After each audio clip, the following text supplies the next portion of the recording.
of $12.8 billion. There's a reason people think of life insurance companies as old, stodgy, conservative curmudgeons, because they are.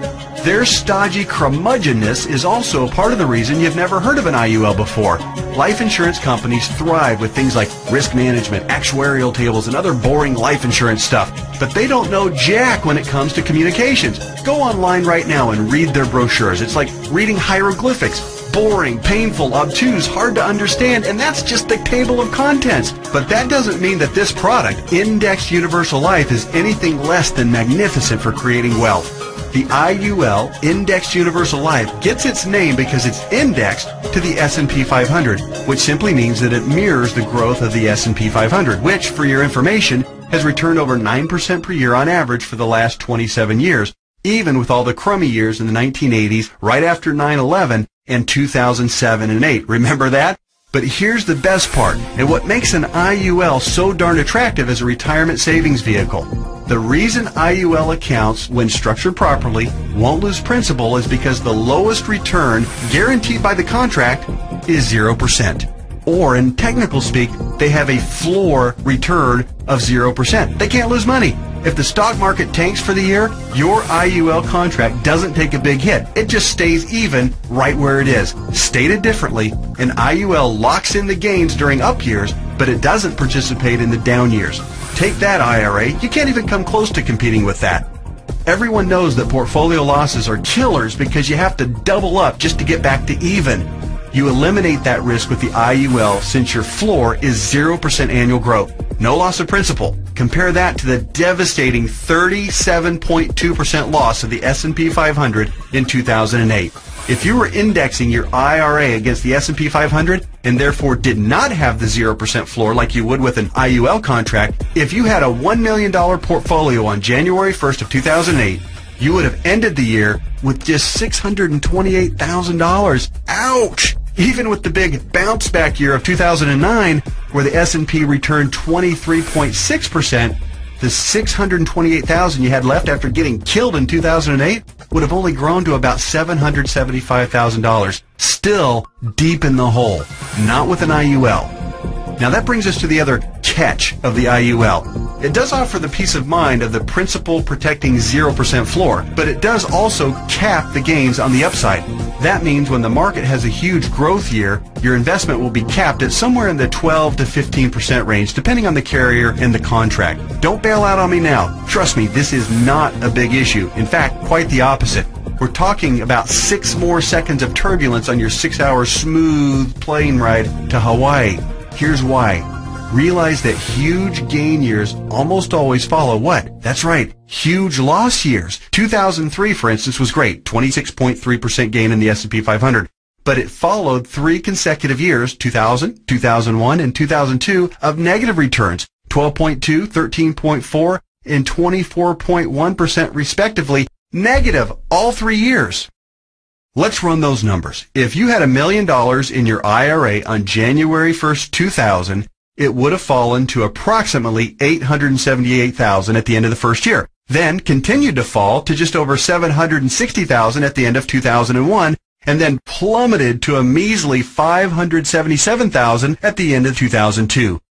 That same $1 million in a loss-protected IUL would have retained its worth at $1 million at the end of 2000, even though the market was down, remember? Still been worth $1 million at the end of 2001, and guess what?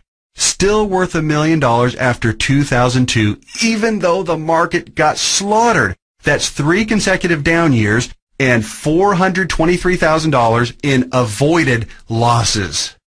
Wow. Then, in 2003, let's say that you were with an IUL carrier that had a 13% cap. Remember the big downside catch? It has a cap.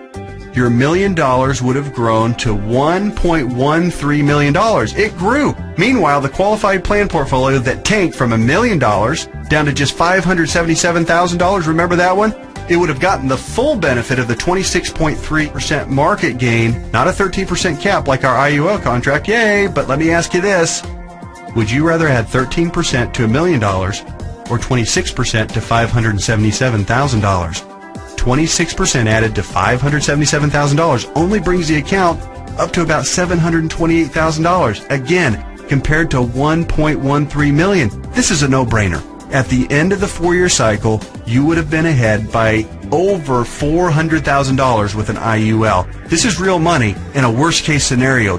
The only way a qualified plan could possibly do better is if the S&P were to go up unfettered by over 15% per year for 5 or 10 consecutive years with 0 negative years. Do you really think that's going to happen?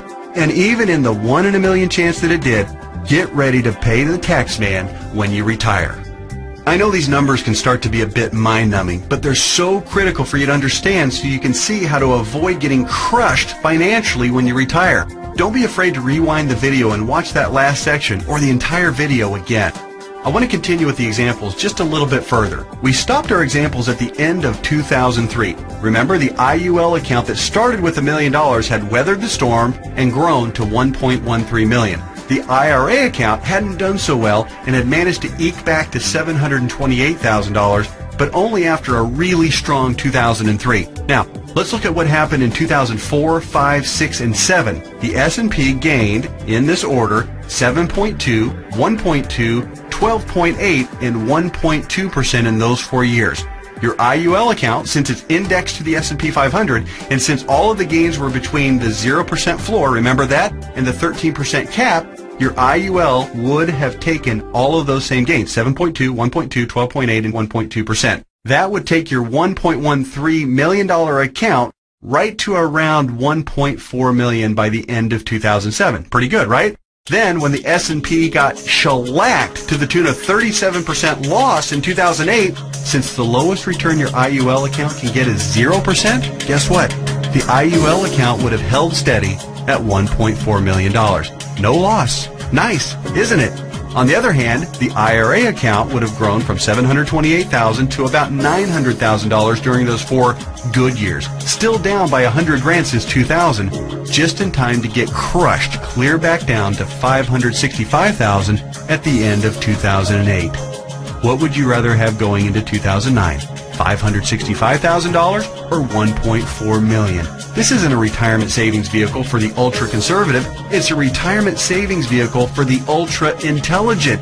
If you think market caps of 12 to 15% are a poor trade-off for a contractual guarantee of a 0% floor, you're just plain crazy. Naturally, past performance isn't an indicator of what will happen in the future, but I think it's safe to say that the market is going to have up years and down years. Protecting yourself from huge losses is one of the primary advantages of the IUL. It's impossible for me to overstate how superior the IUL is compared to your qualified plan. It's not even close. We've already covered the tax advantages. They're clear and evident. The risk avoidance issue is huge, and it favors the IUL by a country mile. But also remember, indexed universal life is also, life insurance. Here's what that means. If you die the day after you fund an IUL policy, or any time thereafter, your heirs will receive a death benefit tax-free. The amount of the benefit depends on the size and structure of your policy, but think about your qualified plan and brokerage accounts for just a minute. How much do they pay in death benefits if you were to die early? Oh yeah, none, because they're not insurance. Are you starting to see what I mean by the best retirement vehicle you've never heard of? Hey, that reminds me. Let's talk a little bit more about why you've probably never heard of an IUL before. I already told you that one of the main reasons was that stodgy old insurance companies have horrific communication skills. But there's actually a bigger reason, which is financial advisors almost never talk about IUL. Why is that? Simple math. Only licensed insurance agents can legally sell you an IUL, and most licensed money managers and brokers are not licensed to sell insurance. In other words, the guy who sells you your IRA can't, by law, sell you an indexed universal life policy. And if he can't sell it, he can't make any money on it. End of story. Your financial planner's motivation is to get you signed up for an IRA or 401k and then make money on you for life as your investment grows. They don't care about your future tax burden. Why should they? Seriously, call your investment advisor on the phone right now and ask about an IUL. Chances are 99% he or she has never even heard of it. And if they have zero working knowledge of how or why it works. How would they know? They don't know insurance products. They like to think they have a corner on the market of helping people save enough money to retire, but they don't. They're selling skateboards, bicycles, or roller skates and pretending like the big, shiny private jet doesn't even exist. The fact is, the IUL is the best possible wealth accumulation vehicle for your retirement. For most people and in most situations, it simply cannot be beat for tax advantages, safety, growth potential, liquidity, and flexibility. Alright, just one more quick topic and then we'll let your licensed insurance professional take over and discuss all the fine point details as they relate to your specific situation. And that topic is the logistics of how the IUL works. It works like a life insurance policy in the sense that you make monthly or annual contributions into your account.